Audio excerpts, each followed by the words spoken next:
بسم الله الرحمن الرحيم واتل عليهم نبأ الذي آتيناه آياتنا فانسلخ منها فاتبعه الشيطان فكان من الغاوين ولو شئنا لرفعناه بها ولكنه أخلد إلى الأرض واتبع هواه فمثله كمثل الكلب إن تحمل عليه يلهث أو تتركه يلهث ذلك مثل القوم الذين كذبوا بآياتنا فاقصص القصص لعلهم يتفكرون أو كما قال صلی اللہ تعالی علیہ وسلم۔ جو میں نے یہ آپ کے سامنے قرآن کریم کی آیت تلاوت کی، اس کا ترجمہ یہ ہے، اور ان لوگوں کو اس شخص کا حال پڑھ کر سنا دیجئے کہ جس پر ہم نے اپنی آیتیں نازل کی تھی، جس کو ہم نے اپنی آیتیں دی تھی اور اس نے ان آیتوں کو چھوڑ دیا اور اس کے پیچھے شیطان لگ گیا اور وہ گمراہوں میں سے ہو گیا۔ اور اگر ہم چاہتے اس کو ان آیتوں کی بدولت بلند مرتبہ کر دیتے، لیکن وہ تو دنیا کی طرف مائل ہو گیا اور نفسانی خواہش کی پیروی کرنے لگ گیا، اور اس کی حالت کتے کسی ہوگی کہ کوئی اس پر حملہ کرے تو وہ اس کو ہانپے، اگر اس کو چھوڑ دیا جائے تب بھی وہ ہانپے۔ اور یہی مثال ان لوگوں کی ہے جنہوں نے ہماری آیتوں کو جھٹلایا، اور یہ واقعہ ان کو پڑھ کر سنائیں قصہ تاکہ وہ کچھ سمجھیں۔ اس میں بہت بڑی مثال ہے ہمارے لیے۔ اور میں یہ آپ کو بتا دوں کہ بلعم بن باعورہ ایک بہت بڑا عالم تھا، وہ اللہ کے جو خاص نام اسم اعظم جانتا تھا، اور اللہ کہہ رہے ہیں آیاتنا آتیناہ آیاتنا، ہم نے اس پر آیتیں نازل کی تھی اپنی۔ وہ بہت ولی اللہ تھا اس دور کا، اس پر ہم نے اپنی آیتیں نازل کی تھی، اور اس کی کوئی بھی دعا رد نہیں ہوتی تھی۔ ہاں، اس کی ہر دعا قبول ہوتی تھی، جو بھی دعا مانگے وہ دعا اس کی قبول ہوتی تھی، رد نہیں ہوتی تھی وہ، کیونکہ وہ اللہ کے نزدیک بہت تھا، اللہ کا ولی تھا، اللہ کے نزدیک بہت پہنچا ہوا تھا وہ۔ جب موسیٰ علیہ السلام کا لشکر آگے جا رہا تھا اور فرعون کا لشکر پیچھے آ رہا تھا، دونوں کے درمیان جنگ ہوئی تھی، اس میں موسیٰ علیہ السلام کو شکست ہوئی تھی اور فرعون کیا ہوا تھا؟ غرق ہو گیا تھا۔ اس کے بعد اللہ نے وہی بھیجی موسیٰ علیہ السلام کو کہ قوم جبارین ہیں ان سے جہاد کرو۔ بنی اسرائیل کو کہا کہ آپ نے قوم جبارین ہیں ان سے کیا کرنا ہے؟ جہاد کرنا ہے۔ اب یہ سارے جا رہے ہیں جہاد کرنے کے لیے قوم جبارین کی طرف۔ اب ان کو پتا چل گیا کہ موسیٰ علیہ السلام آ رہے ہیں، وہ بلعم بن باعورہ کے پاس آئے۔ ان کو پتا تھا کہ موسیٰ علیہ السلام وہ بہت طاقتور آدمی ہے، کیونکہ ابھی ان کے سامنے ہی فرعون غرق ہوا ہے نا، ان کو پتا ہے بھائی اس نے فرعون کو ہرا دیا ہے تو یہ ہمیں نہیں چھوڑے گا۔ وہ بلعم بن باعورہ سے کہنے لگے کہ یہ آدمی آ رہا ہے موسیٰ علیہ السلام، یہ ہمیں اپنے ملک سے نکالے گا، تو آپ ایسے کریں کہ موسیٰ علیہ السلام کے لیے بد دعا کریں۔ کیا کریں؟ بد دعا کریں، کیونکہ اس کی کوئی دعا رد نہیں ہوتی تھی، وہ دعا کرے یا بد دعا کرے وہ اس کی ہمیشہ قبول ہوتی تھی۔ بلعم بن باعورہ، اب بلعم بن باعورہ نے کہا کہ بھائی میں تو بد دعا نہیں کر سکتا، کیونکہ جو موسیٰ علیہ السلام ہے وہ موسیٰ علیہ السلام اور میرا خدا ایک ہی ہے، ہاں وہ اللہ کے پیغمبر ہے، میں کیسے بد دعا کروں اس کے لیے؟ لوگوں نے کہا اب کیا کریں، ہمیں پتا ہے کہ ہم ہار جائیں گے موسیٰ علیہ السلام اگر یہاں پہ آ گئے تو، کیونکہ ان کو پتا چل گیا ہے کہ موسیٰ علیہ السلام کا لشکر قریب پہنچ چکا ہے۔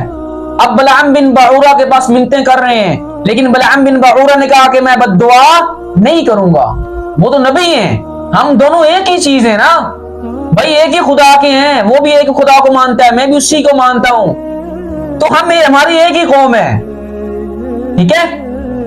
اب بلعم بن باعورہ نے تو کہہ دیا کہ بھائی میں بد دعا نہیں کروں گا اس کے لیے۔ اب انہوں نے بلعم بن باعورہ کی بیوی کے پاس گئے، وہ لوگ بلعم بن باعورہ کی بیوی کے پاس گئے اور بولا کہ آپ کہو بلعم بن باعورہ کو کہ وہ موسیٰ علیہ السلام کے لشکر کے لیے اور موسیٰ علیہ السلام کے لیے کیا کرے؟ بد دعا کرے۔ تو اس کی بیوی کو انہوں نے جواہرات دیے، ہیرے دیے، سونا دیا، اتنی بڑی چیزیں دی، اتنی مہنگی چیزیں دی کہ اس کی بیوی نے کہا چلو ٹھیک ہے میں بلعم بن باعورہ کو منا لوں گی۔ آپ کو پتا ہے بیوی کے سامنے کس کی چلتی بھائی؟ اس نے بیوی کی ماننی تھی نا.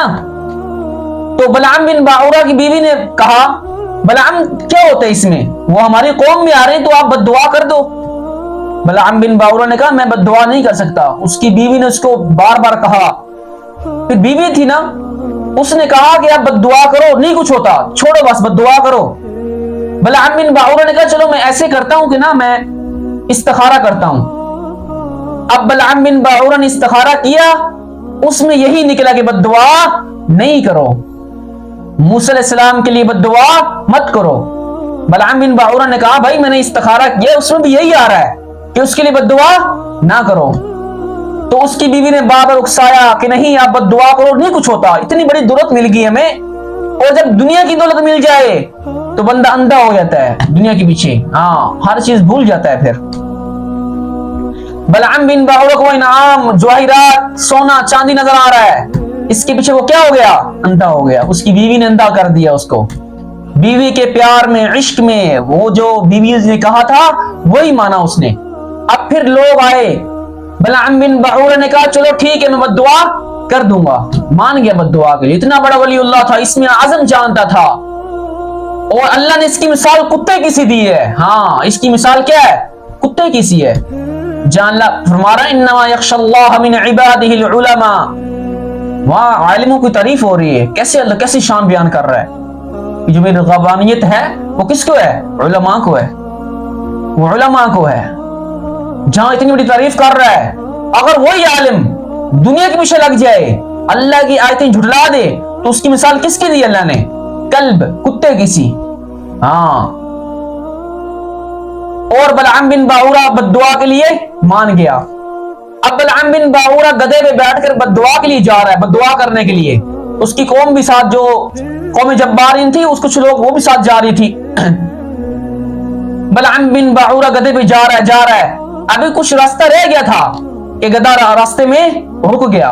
اب گدھا آگے نہیں جا رہا. بلعام بن باعورہ بڑا پریشان ہوا کہ یہ کیا وجہ ہے. اب بلعام بن باعورہ گدھے کو مارتا لیکن وہ آگے نہیں جاتا تھا. اللہ نے گدھے کو زبان دی اور گدھے نے کہا بلعام تو دیکھتا نہیں ہے کہ میرے سامنے فرشتے کھڑے ہوئے ہیں جو مجھے آگے نہیں جانے دے رہے؟ بلعام تجھے کیا ہو گیا ہے؟ تو موسیٰ علیہ السلام کے لیے بد دعا کرنے جا رہا ہے. گدھے کو زبان دی اللہ نے، لیکن بلعام کے پیچھے کیا تھی؟ دولت. وہ دنیا کی دولت کے پیچھے کیا ہو گیا تھا؟ اندھا ہو گیا تھا. اور اس نے گدھے کو وہیں روک دیا اور خود پیدل چل کر آگے جانے لگا. آگے جا رہا ہے پیدل. ابھی بھی اس کو شرم نہیں آ رہی کہ گدھے نے کہہ دیا یہ حق ہے، سچ ہے، پتا تھا اس کو، لیکن دنیا کے پیچھے وہ کیا ہو گیا؟ پاگل ہو گیا. اب آگے جا رہا ہے، جہاں بد دعا کرنی تھی وہاں بد دعا کرنے لگا. وہ قوم جبارین بھی آ گئی. اب بد دعا کر رہا ہے. اب موسیٰ علیہ السلام کے لیے جو بد دعا کر رہا ہے وہ اس کی اپنی قوم کے لیے بد دعا نکل رہی ہے، اور جو اپنی قوم کے لیے دعا کر رہا ہے وہ موسیٰ علیہ السلام کے لیے وہ دعا ادھر نکل رہی ہے. تو جب اس نے موسیٰ علیہ السلام کی قوم کے لیے بد دعا کی تو وہ اس کے اپنی قوم کے لیے بد دعا نکل رہی تھی منہ سے نا. زبان کس کے قابو میں ہے؟ اللہ کے. زبان پر کس کی قدرت ہے؟ اللہ کی. اگر اللہ چاہے گا تو یہ بولے گی، ورنہ یہ نہیں بولے گی. آپ کو پتا ہے چھری کا کام کیا ہے؟ کاٹنا.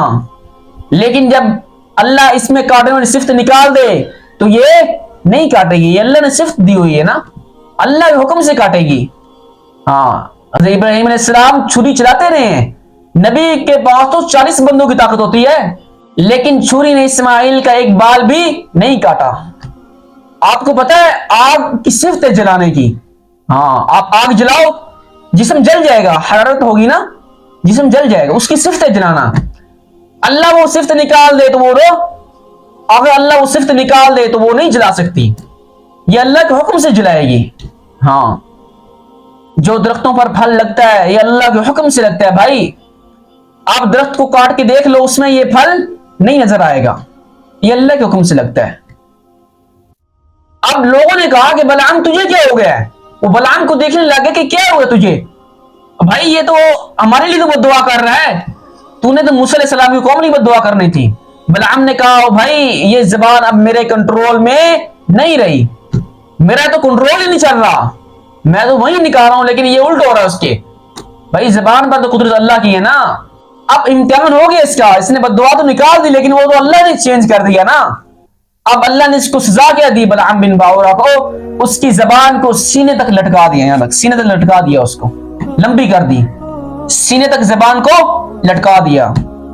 اب بلعام بن باورا سے وہ علم چھین لیا گیا, اب اس کی کوئی بھی دعا قبول نہیں ہوگی, وہ صفت نکال دی اللہ نے. اب اس کی دنیا بھی گئی اور آخرت بھی گئی, دونوں چیزیں گئی.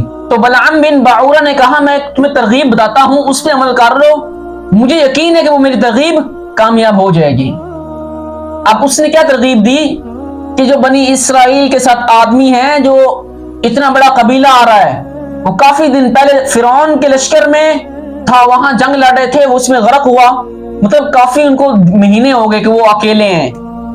آپ ایسے ہی کرو کہ قوم جبارین کی جتنی بھی خوبصورت لڑکیاں ہیں وہاں بھیج دو, اور ان کو کہہ دو کہ اگر وہ تمہارے پاس آئیں تم انکار نہیں کرنا. تو انہوں نے ایسا ہی کیا کہ عورتوں کو, قوم جبارین کی عورتوں کو بھیج دیا وہاں پہ. اب وہ لشکر آ رہا ہے, اس لشکر کا سپہ سالار شمعون بن یعقوب بتایا جاتا ہے, کافی روایت میں آیا ہے کہ وہ موسیٰ علیہ السلام کی قوم کا سپہ سالار تھا. اور جب وہ راستے میں آ رہے تھے تو وہ ایک لڑکی لے کر موسیٰ علیہ السلام کے پاس آ گیا اور کہنے لگا کہ آپ ابھی کہیں گے کہ یہ مجھ پر حرام ہے. موسیٰ علیہ السلام نے کہا یہ تجھ پر بھی حرام ہے اور مجھ پر بھی حرام ہے. یہ اس نے کہا اللہ کی قسم اگر تو کہہ رہا ہے کہ مجھ پر حرام ہے تو میں تیری اطاعت نہیں کروں گا. تو وہ تو قبیلے سے نکل گیا, لڑکی کو لے کر چلا گیا خیمے میں. اب اس نے بدکاری کی, جس کی سزا اللہ نے ان کو اسی وقت دے دی. سزا یہ ملی تھی کہ اللہ نے اسرائیل کی طرف طاعون کی بیماری بھیج دی, طاعون کی بیماری. تو وہ طاعون کی بیماری جو بھیجی تھی اس میں 70,000 بندے مر گئے. کتنے بندے؟ 70,000 بندے مر گئے اس میں طاعون کی بیماری سے. اب وہ بیماری اتنی پھیلی کہ موسیٰ علیہ السلام کے لشکر کے 70,000 بندے مر گئے. ہارون علیہ السلام کی نسل میں فحاز بن ازار بن ہارون تھے, جو کئی کام کے سلسلے میں اس لشکر سے گئے ہوئے تھے. وہ اس لشکر کے ساتھ تھے لیکن کسی کام سے وہ گئے ہوئے تھے. جب وہ واپس آئے تو لوگوں نے بتایا بھائی یہ واقعہ ہوا ہے. تو اسے ساری بات سنی اور وہ اس خیمے میں گیا. اس نے اس لڑکی کو اور جو شمعون بن یعقوب تھا اس کو نیزے کے ساتھ کیا کر دیا؟ قتل کر دیا. ان دونوں کی لاش کو باہر نکالا اور اوپر نیزے کے اوپر اس طرح لٹکا دیا اوپر, اور اللہ سے دعا مانگی کہ اللہ ہمیں معاف کر دے. جب تک ان کو دونوں کو نہیں مارا وہ بیماری ختم نہیں ہوئی. جب ان دونوں کو قتل کیا, مارا اور اوپر لٹکا دیا باہر, تب جا کر انہوں نے دعا کی, اللہ نے ان کی دعا کو قبول کیا, تب وہ بیماری ہٹی.